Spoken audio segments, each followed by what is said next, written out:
Boa noite a todos que estão aqui conosco. Mais uma vez eu digo, é uma alegria poder estar aqui presente, poder participar deste momento, que não chamaria uma palestra, mas uma ligeira reflexão acerca dessa proposta, desse assunto, desse tema, se assim quiserem, vale a pena viver. É uma reflexão sobre justamente essa frase, vale a pena viver. Não é uma interrogação. A frase não é interrogativa. A frase é afirmativa. Vale a pena viver. Primeiro, vamos entender o sentido de vida. Nós podemos entender a vida como uma encarnação, como um momento aqui na Terra. Porém, a vida não é somente esse momento que estamos aqui na Terra. Nós somos espíritos criados por Deus, e Deus, quando nos criou, nos deu a vida, e com a vida ele nos deu a imortalidade. A imortalidade é um elemento da vida. A imortalidade faz parte da vida. Então, quando falamos vida, é preciso que a olhemos no seu sentido estrito, a vida imortal, a vida do Espírito. O que Cassiano aqui colocou na prece, uma fala do Cristo, lá do capítulo 10 do Evangelho de João: eu vim para que todos tenham vida e a tenham em abundância. É o que está no versículo 10 desse capítulo 10 do Evangelho de João. O que significa nessa fala do Cristo, vida em abundância? É justamente a imortalidade. O Cristo veio nos falar dessa mensagem, da imortalidade. Ele veio nos falar da existência da vida depois da vida material, da vida depois da vida. Ele nos falou do outro mundo, do mundo espiritual, como ele mesmo disse: meu reino não é deste mundo. Ele veio nos mostrar, nos falar desse mundo espiritual, dessa vida plena, que ali ele diz em abundância. Porque muitos enxergam a vida como um interregno, como o espaço, o tempo entre o berço e o túmulo.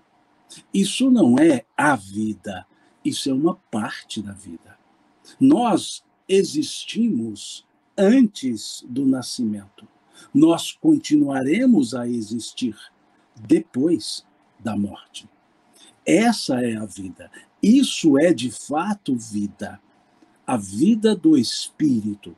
Desde que fomos criados, vivemos. Temos uma só vida. Sim, só temos uma vida. Temos várias encarnações. Reencarnamos várias vezes. Mas sempre a vida é a mesma. Ora, nessa vida única, ora eu estou encarnado, ora desencarnado, ora encarnado, ora desencarnado, porque eu e todos nós somos imortais. Se somos imortais, não pode existir mais de uma vida. O que acontece é que muitas vezes nós confundimos vida com encarnação. Achamos que a vida é só isso, a matéria. Temos até conhecimento que existe uma vida fora da matéria, mas nem sempre agimos em conformidade com esse conhecimento. Nem sempre agimos como imortais. E aí observamos como se essa encarnação fosse toda a vida nossa, e assim observando, com esse conceito reduzido, os acontecimentos da vida, ou melhor, os acontecimentos da encarnação, passam a ser como acontecimentos da vida, de uma vida, a afetação de uma vida. Uma tristeza da encarnação não é tristeza da vida, é um momento na minha vida. As alegrias de uma encarnação não são as alegrias da vida, mas as alegrias na vida. Então, é importante nós percebermos isso. Essa forma de interpretar, de entender a vida, para que nós entendamos que dar cabo, dar término a uma encarnação não significa dar término na vida. Aliás, é justamente isso que os espíritos dizem a Kardec, na questão 957 do Livro dos Espíritos, quando os espíritos dizem, quando Kardec pergunta quais são, em geral, as consequências do suicídio, os espíritos dizem, são várias e todas dependem das circunstâncias, mas uma consequência a qual o espírito nunca fugirá é a decepção de se ver vivo. Vejam só a frase dos espíritos, a decepção de se ver vivo. Ou seja, não se acaba com aquilo que não se acaba, a vida. A imortalidade é da nossa essência espiritual. Então, esse escolher, esse viver, escolher viver, não é uma questão de escolher estar na encarnação, é uma questão de entender a vida. Por isso, então, essa frase, vale a pena viver, é entender que no curso da vida eu tenho um momento que eu estou aqui encarnado. Eu tenho um momento que eu estou aqui para desenvolver uma atividade, um tempo que foi programado por nós mesmos quando nos colocamos para o renascimento, quando nos colocamos para a reencarnação. Nós, obviamente, tutelados pelos benfeitores espirituais, nós escolhemos. Escolhemos o gênero de vida material. Kardec usa o termo vida corpórea. Nós escolhemos, conforme podemos verificar na questão 258 do Livro dos Espíritos. 258A também do Livro dos Espíritos. Quando ali fica claro que nós escolhemos o gênero de vida material, vida corpórea. Kardec pergunta se o espírito, antes de encarnar, tem conhecimento dos fatos que lhe ocorrerão durante a vida corpórea. E os espíritos respondem, ele mesmo escolhe o gênero de provas pelo qual quer passar. Gênero. Então vejamos que com essa observação, nós trazemos para a vida corpórea, para a vida material, uma programação. Somos imortais, mas mergulhamos-nos numa estrutura corporal, para uma vida para uma vida na matéria durante um certo período. Um certo período no qual nós temos atividades a serem desenvolvidas para o nosso crescimento, para o nosso refazimento, para o auxílio ao crescimento de outras pessoas, para receber o auxílio também dessas outras pessoas. A encarnação é uma necessidade evolutiva, conforme vemos na questão 132 do Livro dos Espíritos. Quando ali Kardec pergunta aos benfeitores espirituais qual a finalidade da encarnação dos espíritos. Em outras palavras, por que um espírito imortal precisa entrar na carne, precisa encarnar, precisa ter uma vida corpórea, uma vida material? É essa a pergunta que Kardec faz. E os espíritos respondem a ele. Deus vos impõe a encarnação com a finalidade de vos fazer progredir. Vejam, Deus vos impõe a encarnação com a finalidade de vos fazer progredir. Em outras palavras, ninguém encarna senão para o progresso. Nós só estamos aqui na matéria, só estamos aqui habitando essa vida corpórea, ou esse corpo, para um propósito evolutivo. Encarnar, vir para a Terra, reencarnar, não é punição. Não é uma punição de Deus, é uma oportunidade para que exercitemos nossas potencialidades e cresçamos. E seguem os espíritos quando respondem a essa questão 132, dizendo que Deus nos impõe a encarnação com a finalidade de nos fazer progredir, eles acrescentam: para uns é uma prova, para outros uma missão, mas todos, dizem os espíritos, mas todos estão em condições de cumprir com a sua parte na obra da criação. Então nós estamos aqui com o propósito de crescermos e contribuir, cumprir com a nossa parte para o crescimento de todas as outras pessoas, para o crescimento daquelas pessoas que convivem conosco, para que elas também nos auxiliem no nosso crescimento. Então, essa é a encarnação. Essa é a ideia do vale a pena viver no aspecto material da palavra, ou da expressão, no aspecto corpóreo da frase. Vale a pena. Vale a pena estar encarnado? Sim, porque a encarnação é justamente essa oportunidade bendita que nós temos para o crescimento. Podemos até questionar, mas então, se eu permanecer no mundo espiritual, eu não evoluirei, eu não me melhorarei? Essa é a questão 230 do Livro dos Espíritos. Quando Kardec pergunta aos espíritos se na erraticidade os espíritos evoluem, e os espíritos respondem que sim, sempre em função da sua vontade, mas em entendimento. E aí eles acrescentam: mas só o contato com a matéria permite ao espírito exercitar o conhecimento adquirido. É como se os espíritos nos dissessem que no mundo espiritual desenvolvemos um conhecimento teórico e aqui na matéria, aqui na vida corpórea, nós exercitamos o conhecimento adquirido. Em outras palavras, aqui é o nosso laboratório das nossas experiências evolutivas. Aqui a encarnação é o laboratório das experiências evolutivas. Só por isso, já valeria dizer vale a pena viver. Só por isso. Mas se pensarmos mais, se pensarmos na questão 171 do Livro dos Espíritos, quando Kardec pergunta aos espíritos onde se fundamenta a verdade da reencarnação, o dogma da reencarnação. E os espíritos respondem: na justiça de Deus e na sua revelação.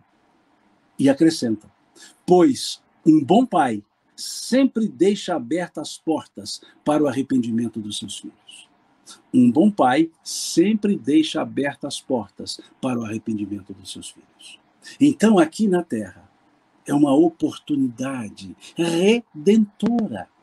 É essa oportunidade que nos é dada por Deus, pelas leis de Deus. A reencarnação é uma das leis, dos elementos da lei de Deus.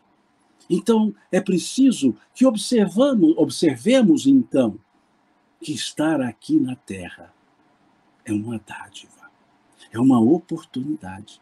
Por mais difícil que possa parecer, é melhor do que estar no mundo espiritual não podendo exercitar o conhecimento adquirido.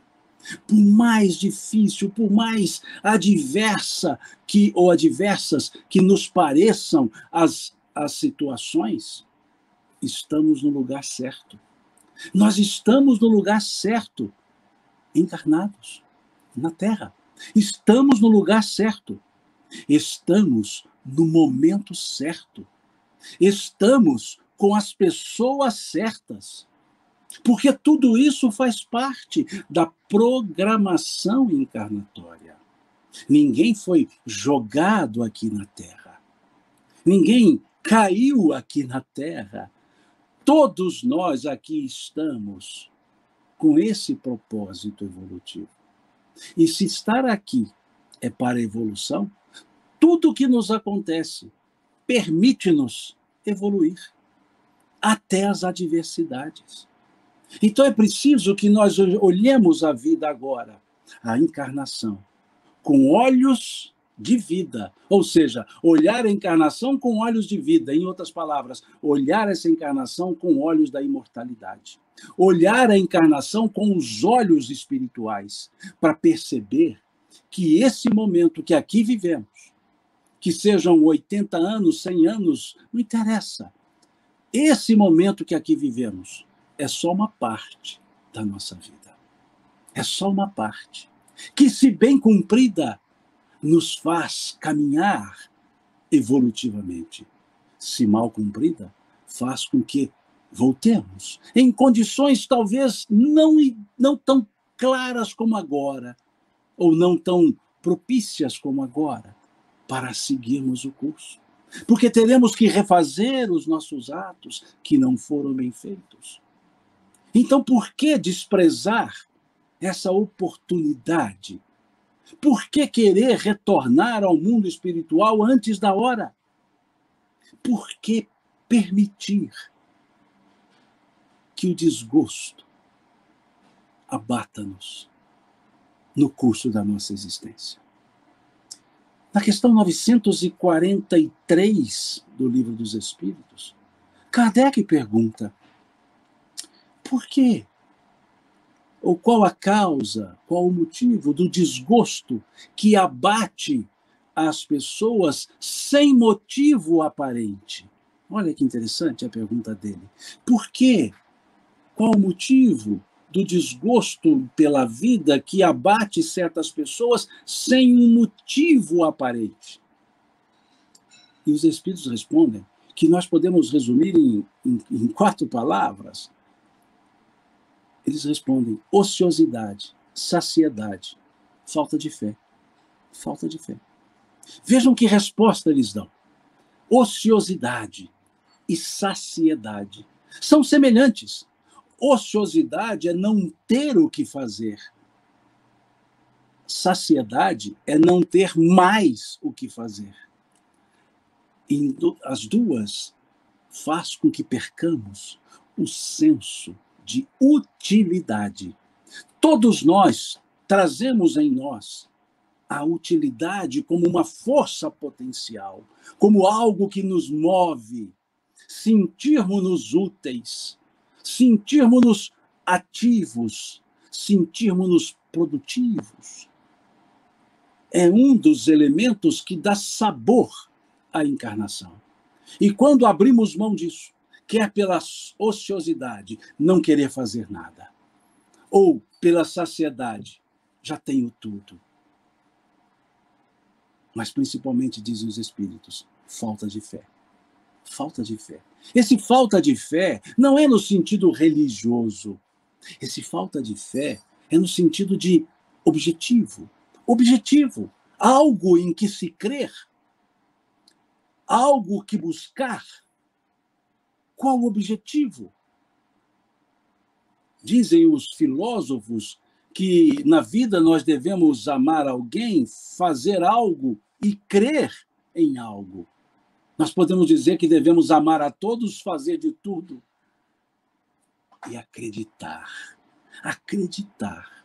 Não é o acreditar que as coisas acontecerão, é acreditar em si mesmo para que possa fazer as coisas. Porque a vida não nos dá nada. A vida nos devolve aquilo que nós damos para ela. A vida, ela não é para dar, ela é para devolver. A vida tem um aspecto devolutivo. A vida nos devolve aquilo que nós damos a ela. Se nós nos abrimos para viver, a vida se abre para ser vivida. Se nós nos disponibilizamos para servir, a vida também se abre para que sejamos também servidos no próprio tônus da vida, no próprio viver. É por isso que precisamos entender esse viver a vida. O viver a vida é o sentir a vida. Nós passamos por várias fases. Nós já ficamos tristes, nós já ficamos alegres. Tudo isso passa. Sim, A tristeza passa, a alegria também passa. Porque tristeza e alegria são estados, são momentâneos. Tristezas e alegrias são reações nossas a questões externas. Sim, a questões externas. A externalidade gera em nós uma alegria, uma tristeza. Algo que acontece, algo que alguém faça, algo que eu faça, pode me entristecer, me alegrar. Não é de cunho interior. Por isso passam. Por isso nós passamos por momentos alegres, passamos por momentos tristes. Passamos. Porque essa não é a essência. Essa ou isso são os estados. Alegria e tristeza são estados. Estados. Por isso, é preciso entender essas situações, como o apóstolo Paulo nos trouxe, quando ele diz: aprendi a contentar-me com o que tenho, sei viver em abundância, mas sei viver em penúria, dizia ele. Veja, porque são as situações que se alternam na nossa vida. A impermanência é uma característica na transitoriedade da vida física. Na transitoriedade. Porque a vida física, a vida material, é transitória. A vida material, a vida corpórea, tem um começo, tem um fim, e tem um interregno desse começo ao fim, que é a maneira que vivemos aqui. A maneira com que lidamos com as diversas situações que acontecem na nossa vida corpórea. A maneira que lidamos com as pessoas, com as coisas, com os acontecimentos. Isso são situações, são momentos. Então, quando estivermos tristes, lembremos que passará. Quando estivermos alegres, lembremos que passará. Passará. O que nós precisamos buscar não são alegrias e tristezas, não são os estados. Nós precisamos buscar a essência. A essência. E a essência não se chama alegria. A essência não se chama tristeza. A essência se chama felicidade. Sim. A essência se chama felicidade. E felicidade e alegria não são sinônimos. Alegria e felicidade não são sinônimos. Vejamos. Vejamos a questão 614 do Livro dos Espíritos, que é a questão que abre o livro terceiro do Livro dos Espíritos. É a questão que abre as leis morais. E a questão 614, ou na questão 614, Kardec pergunta aos espíritos: o que se entende por lei natural? O que se entende por lei natural. Em outras palavras, não são leis humanas, não são leis criadas pelas pessoas. Ele perguntou leis naturais. O que se entende por lei natural? É preciso perceber que a época que Kardec faz essa pergunta, ou fez essa pergunta, tinha-se a ideia das leis naturais somente as leis físicas. Lei da gravidade, lei do movimento dos corpos. Ou seja, as leis físicas eram chamadas leis naturais. E quando ele pergunta isso, abrindo as leis morais, ele está colocando no rol das leis naturais as leis morais. Como quer dizer, como a lei da gravidade que atua sobre os corpos é natural, as leis morais também são naturais. Por isso ele coloca a pergunta, o que se entende por lei natural. E os espíritos respondem: é a lei de Deus. Vejam que beleza. É a lei de Deus. Em outras palavras, estão dizendo os espíritos que as leis morais são leis de Deus e as leis da natureza são leis de Deus. As leis que regem a estrutura material são de Deus, tal qual as leis morais. Tal qual as leis morais são de Deus. Mas a resposta não termina aí. Eles dizem: são as leis de Deus. ou é a lei de Deus, melhor dizendo, o que se entende por lei natural, eles respondem, é a lei de Deus. Única e verdadeira para a felicidade do homem, para a felicidade do ser humano. Olha que interessante. Vejamos que nessa resposta os espíritos dão um objetivo. Os espíritos mostram-nos qual é o objetivo da lei de Deus. Vejam, única e verdadeira para a felicidade do ser humano, do homem, na linguagem da época, do ser humano. A felicidade. E eles acrescentam os espíritos. Ela, a lei natural, lhe indica o que deve ou não deve fazer. A lei natural não nos proíbe ou nos permite. Ela diz o que deve ou não deve fazer. E acrescentam, e o homem, o ser humano, só é infeliz quando dessa lei se afasta. Só é infeliz quando dessa lei se afasta. A lei de Deus para a felicidade. E quando nos afastamos dessa lei de Deus, o senso de infelicidade. Infelicidade não é sinônimo de tristeza. O prefixo in significa negação. Nega. Eu nego a felicidade. Veja, infeliz, que vai contra a felicidade, nega a felicidade. Imoral, que vai contra a moral, nega a moral. O prefixo in é essa contraposição, diferente do prefixo a, que é a inexistência. Por exemplo, imoral é contra a moral. Amoral é desprovido de moral. Ou seja, amoral quer dizer que não tem. Imoral quer dizer que tem e está indo contra. Então, infelicidade é ir contra a felicidade. Por isso eles disseram, o homem, o ser humano, só é infeliz quando dessa lei se afasta. Ou, em outras traduções, por que dessa lei se afasta? Qual lei? A lei natural, a lei de Deus, que foi feita para a felicidade. Na questão seguinte, na 615, Kardec pergunta aos espíritos, a lei de Deus é eterna? Ou seja, essa lei para a felicidade é eterna?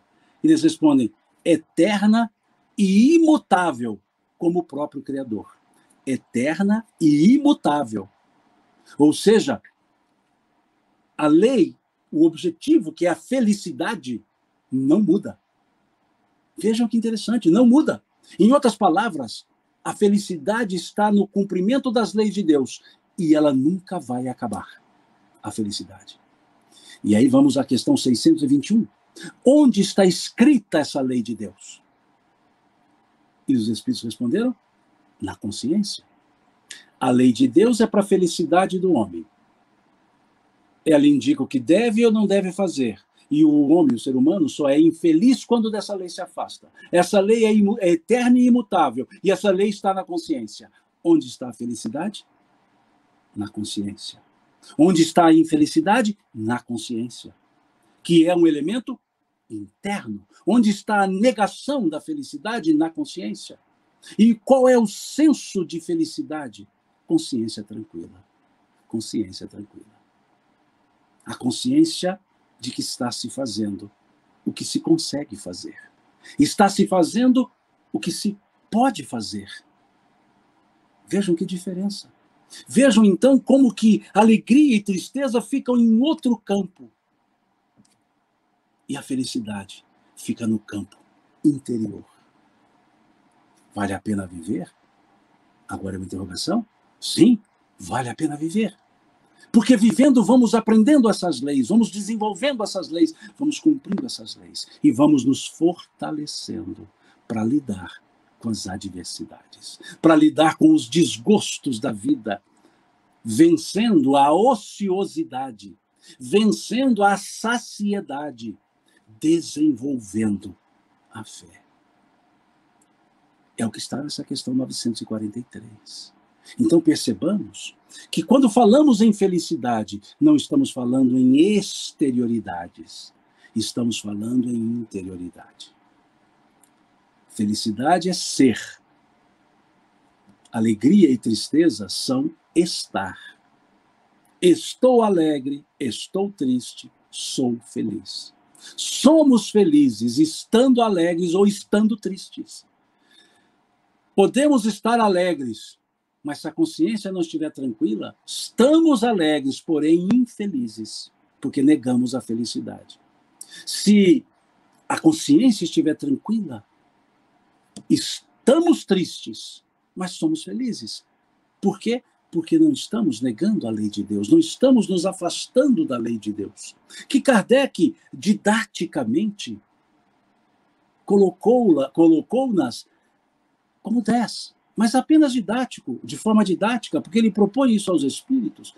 Poderia ser dividida em 10, os espíritos disseram em quantas outras mais, mas essas 10 já seriam suficientes para entendermos o que são essas leis morais, que não são leis moralistas, a lei de adoração, a lei do trabalho, a lei de sociedade, a lei de reprodução, a lei de conservação, a lei de destruição, a lei de liberdade, a lei de igualdade,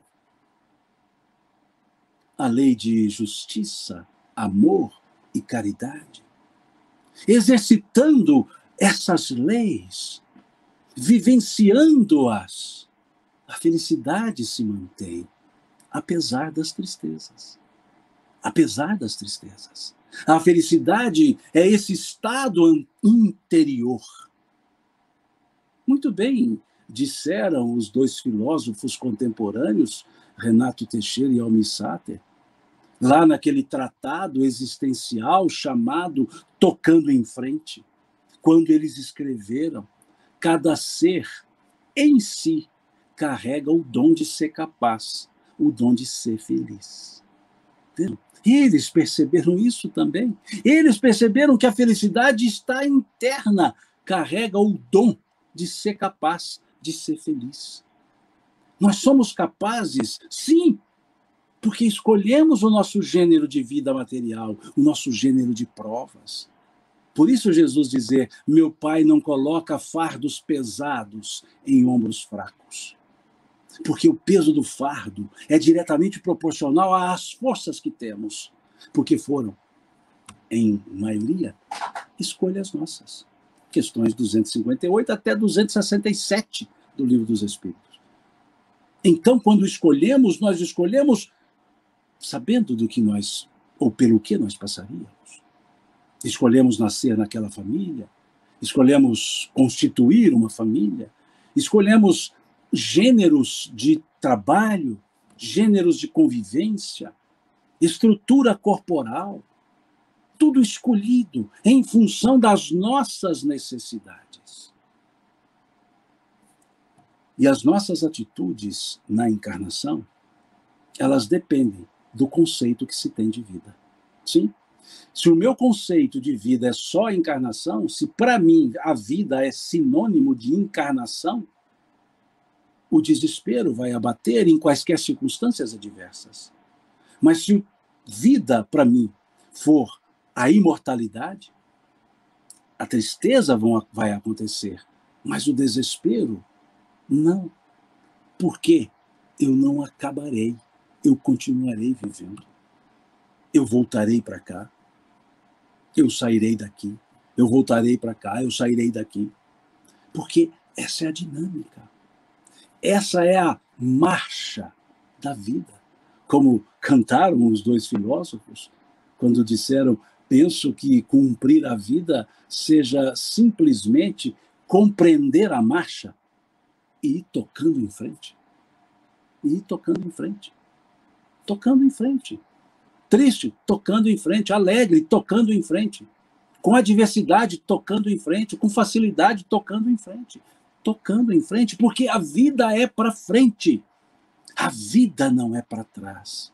A vida, quando se coloca, é para ser vivida, não para caminhar rumo à fonte. O rio nunca volta à fonte. Ele vai sempre ao mar. Ele vai sempre ao destino. E o nosso destino é a evolução. Questão 116 do Livro dos Espíritos. Haverá espíritos que permanecerão para sempre nas camadas inferiores da evolução? E os espíritos respondem, não, todos evoluirão, porque é uma lei de Deus. Então, tocar em frente, apesar de quaisquer dificuldades, apesar de quaisquer adversidades, tocar em frente. Como dizia aquela personagem do desenho animado, o peixinho lá, Dory, lá do Procurando Nemo, ela esquecia de tudo, esquecia quem eram as pessoas, esquecia-se até do nome dela, mas ela nunca esquecia de dizer, continue a nadar, continue a nadar. Ela até cantava, continue a nadar, que eu não vou cantar, obviamente, em respeito a vocês. Mas vejam, continue a nadar. Ela se esquecia do seu nome, ela se esquecia das pessoas, mas não se esquecia de continue a nadar. Em outras palavras, continue a viver a vida material. Em outras palavras, vale a pena viver a vida material, porque é parte da nossa vida espiritual, da nossa condição espiritual, melhor dizendo. E então, por isso, passemos a enxergar, a olhar a vida material com outros olhos, com os olhos da esperança, não do esperar, do aguardar, da esperança, do verbo esperar, esperançar. Esperançar.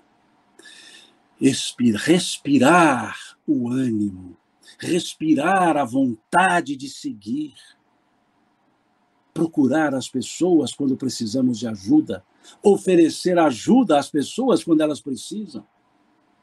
Porque essa é a dinâmica, é a lei de sociedade, uma das leis morais. Nós somos seres feitos para viver em sociedade, porque é na ajuda recíproca que nós crescemos. Naquilo que pudermos ajudar, ajudar. Naquilo que precisarmos ser ajudados, sermos ajudados.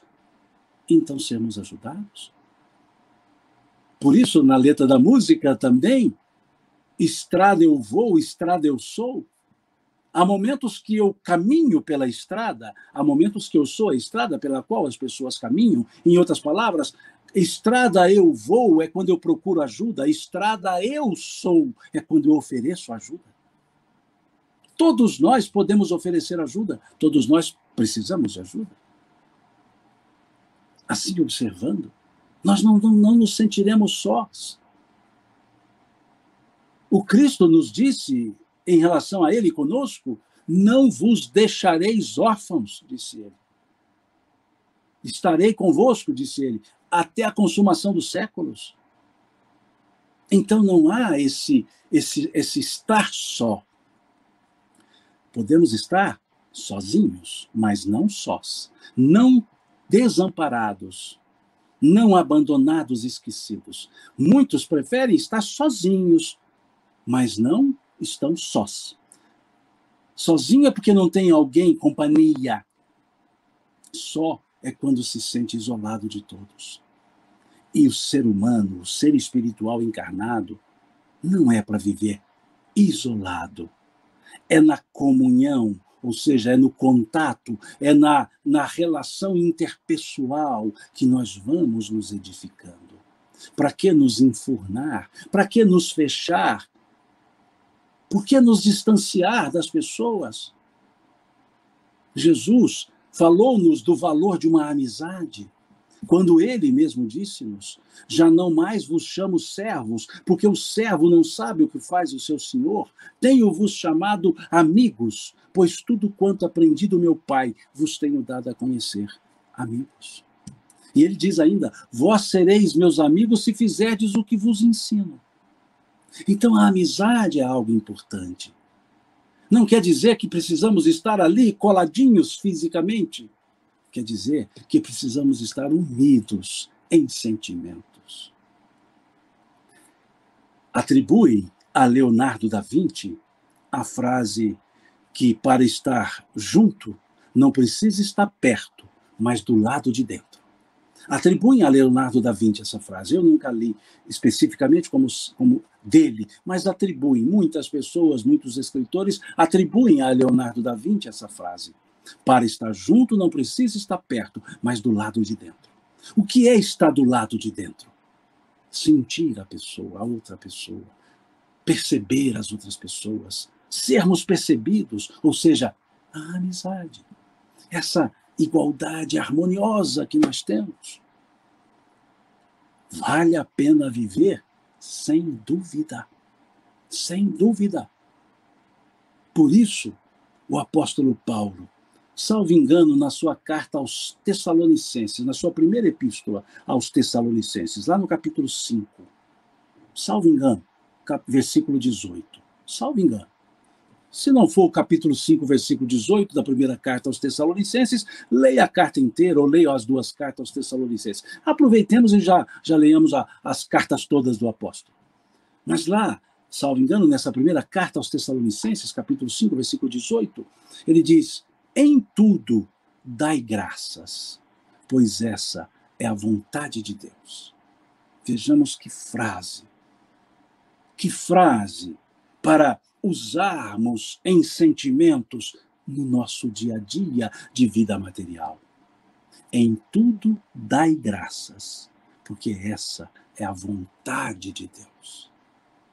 Dar graças, agradecer. Agradecer por estarmos encarnados. Ah, mas eu estou encarnado, mas uma encarnação é muito difícil. Mas é a minha encarnação. A vida é personalizada. Ninguém pode viver a vida da outra pessoa. Só a própria pessoa pode viver a sua vida. Por mais que eu queira viver a vida de outra pessoa, eu não poderei. Eu só posso viver a minha vida. Vocês só podem viver a vida de vocês. Se nós percebermos isso, nós já perceberemos que a minha vida é a melhor que eu tenho. Por quê? Porque ela é minha. Porque é a única que eu posso ter. Já por isso, ou por isso só, ela já é boa. Ela já é perfeita. Por que perfeita? Porque foi feita sob medida por Deus. Deus nos deu a vida. Por isso só, já é motivo de dar graças. Em tudo dai graças, porque essa é a vontade de Deus. Escreveu o apóstolo. Primeira epístola aos Tessalonicenses. Veja, em tudo dai graças. Dar graças, agradecer, porque estamos encarnados para evoluir. Quantos gostariam de estar aqui e não estão? Porque não podem ainda. E nós já estamos. Por que não valorizar essa vida, essa encarnação, melhor dizendo? Por que não valorizar esse momento da vida? Porque nós somos quase 8 bilhões encarnados, mas nós somos, sei lá, em torno de 20 bilhões de espíritos. Então existe mais do que o dobro do lado de lá, no mundo espiritual, que precisam, que gostariam de estar aqui na Terra, encarnados, e não estão porque nós estamos. Porque nós merecemos estar, porque nós merecemos evoluir aqui na Terra. Era o nosso momento. É o nosso momento de estar aqui. Então, dar graças, porque estamos aqui. Dar graças, porque convivemos com as pessoas certas. Porque temos na família, nos amigos, na convivência, as pessoas que nós precisamos. Ah, Simão, mas tem umas pessoas difíceis. São as que nós precisamos. E elas precisam de nós. Porque pode ser que nós sejamos as pessoas difíceis para as outras pessoas. Porque o outro para o outro sou eu. Então, dar graças porque estamos com as pessoas que podem nos auxiliar no processo evolutivo e que nós podemos auxiliá-las. Não somos só nós que precisamos delas, elas também precisam de nós. E não são só elas que precisam de nós, nós precisamos delas. Então, dar graças. Em tudo dai graças. Em tudo, disse o apóstolo. Em tudo dai graças. E ele acrescenta, porque essa é a vontade de Deus. E qual é a vontade de Deus? A nossa evolução. É a nossa evolução. Como disse, questão 116. Qual é a vontade de Deus? A felicidade da questão 614. Perceberam? Se olharmos, salvo engano, o item 24 do capítulo 5 do Evangelho segundo o Espiritismo, nós veremos lá sobre a desgraça real, a infelicidade, que é justamente quando negamos tudo isso, quando negamos essa vontade de Deus, quando negamos essa felicidade contida nas leis de Deus, quando negamos essa nossa possibilidade evolutiva, ou melhor dizendo, o nosso potencial evolutivo. Quando negamos o nosso progresso. Isso é a chamada desgraça real, que está lá no item 24 do capítulo 5 do Evangelho segundo o Espiritismo. Se mudarmos esses olhares, ou mudarmos esse olhar, se olharmos com esses olhos de imortalidade para a vida material, nós poderemos abrir os nossos olhos para o lado bom da vida. Porque tem acontecimento ruim? Tem. Mas também tem acontecimento bom. Nossa vida é um somatório. Temos coisas boas, coisas ruins. Tivemos os piores momentos, tivemos os melhores momentos. Então, quando nós olhamos a vida material com os olhos espirituais, nós aprendemos a olhar para o lado bom da vida. E a perceber que as dificuldades podem auxiliar ao nosso crescimento também. Conforme vemos lá no livro Pão Nosso, salvo engano é o capítulo 100, no livro Pão Nosso, quando Emmanuel diz, bom é o calor que modifica, bom é o frio que conserva. Olha que interessante. Bom é o calor que modifica, bom é o frio que conserva. O calor que modifica o ferro, o metal, e ele pode ser moldado. O frio que conserva os alimentos. Veja que, nesse momento, o calor e o frio são bons e não são bons, depende da perspectiva. Ao frio que congela, ao frio que conserva, ao calor que nos aquece e ao calor que esquenta. Mas tudo é aproveitável. É isso que está lá no capítulo 100 do livro Pão Nosso. Uma lição belíssima sobre essas questões da existência da vida material. E nesse conjunto, Emmanuel escreve, bom é o calor que modifica, bom é o frio que conserva. Então aprendamos a olhar o mundo com os olhos espirituais, buscando o lado bom dos acontecimentos. Com esse olhar espiritual, nós podemos reduzir o sentimento de insatisfação. Por que reduzir o sentimento de insatisfação? Porque percebemos que tudo tem um propósito. Basta que nós observemos o propósito. Com esse olhar de vida imortal para a vida material, nós podemos combater, por assim dizer, os sentimentos negativos. Esse negativismo que muitas vezes temos. E ao fazer isso, podemos gerar energias positivas. Energias positivas, vontades. Quantas coisas podemos fazer aqui na vida material com esse olhar espiritual? Quantas coisas! Então, dentro do sentido do que foi colocado, ou do tema que foi proposto para essa ligeira reflexão, vamos transformá-lo em uma interrogação. Vale a pena viver? E vamos dar uma resposta afirmativa. Vale a pena viver. Sim, vale a pena viver. Com problemas, sem problemas, apesar dos problemas. Com alegrias, com tristezas, mas buscando sempre o senso de felicidade. Como canta uma letra de uma música do coral de Araxá, coral Terezinha Flores, lá da Casa do Caminho, que diz, felicidade é mudança interior. Consciência tranquila, saúde, paz e amor. Então coloquemos algumas palavras só. Mudança interior e amor. Aprendamos a amar, transformemo-nos interiormente e entenderemos o que é felicidade. Felicidade é mudança interior, consciência tranquila, amor. Agradeço mais uma vez, Cassiano, Gilmar, Sabrina,